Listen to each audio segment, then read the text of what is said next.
اگر کسی کے ہاں اولاد کی کمی ہے تو بھی اسے استغفار کا نسخہ لازم پکڑ لینا چاہیے۔ إياك نعبد وإياك نستعين۔ کر لوں، استغفار ایک ایسا نسخہ ہے، استغفر اللہ یہ جو الفاظ ہیں یہ ایک ایسا نسخہ ہے کہ جس کی وجہ سے بہت ساری خیر اور برکت بندے کو ملتی ہے۔ قرآن میں اللہ تعالیٰ نے سورہ نوح میں نوح علیہ السلام کی بات نقل فرمائی، فَقُلْتُ اسْتَغْفِرُوا رَبَّكُمْ إِنَّهُ كَانَ غَفَّارًا۔ نوح علیہ السلام کہتے ہیں کہ میں نے اپنی قوم سے کہا کہ تم استغفار کرو، اللہ تعالیٰ سے بخشش طلب کرو، یا اللہ مجھے معاف کر، یا اللہ میں تجھ سے بخشش طلب کرتا ہوں۔ فَقُلْتُ اسْتَغْفِرُوا رَبَّكُمْ إِنَّهُ كَانَ غَفَّارًا، یہ بہت زیادہ، یہ جو تمہارا رب ہے نا بہت زیادہ بخشنے والا ہے، معاف کرنے والا ہے، درگزر کرنے والا ہے۔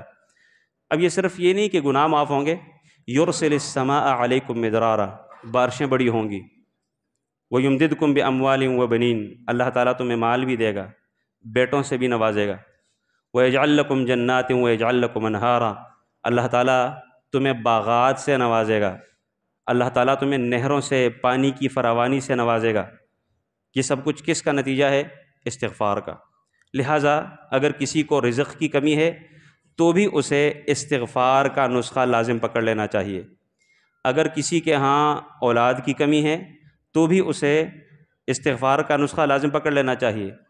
اگر کسی کے ہاں امن کی کمی ہے تو بھی استغفار، اگر بارشیں نہیں ہیں تو بھی استغفار، یعنی ہر معاملے کا حل استغفار ہے بکثرت، کوئی اس کے لیے وقت خاص نہیں ہے، کسی بھی وقت پڑھیں، بکثرت پڑھیں، جب موقع ملتا ہے، تسبیح ہاتھ میں ہے نہیں ہے، آپ اکاؤنٹ کر سکتے نہیں کر سکتے، پڑھتے رہیں۔ استغفار جتنا بکثرت پڑھیں گے اللہ تعالیٰ اتنا ہی خیرات و برکات سے نوازے گا۔ اللہ تعالیٰ سے دعا کرتے ہیں کہ اللہ تعالیٰ ہمیں سمجھنے اور عمل کرنے کی توفیق عطا فرمائے۔ سبحانک اللہم و بحمدک۔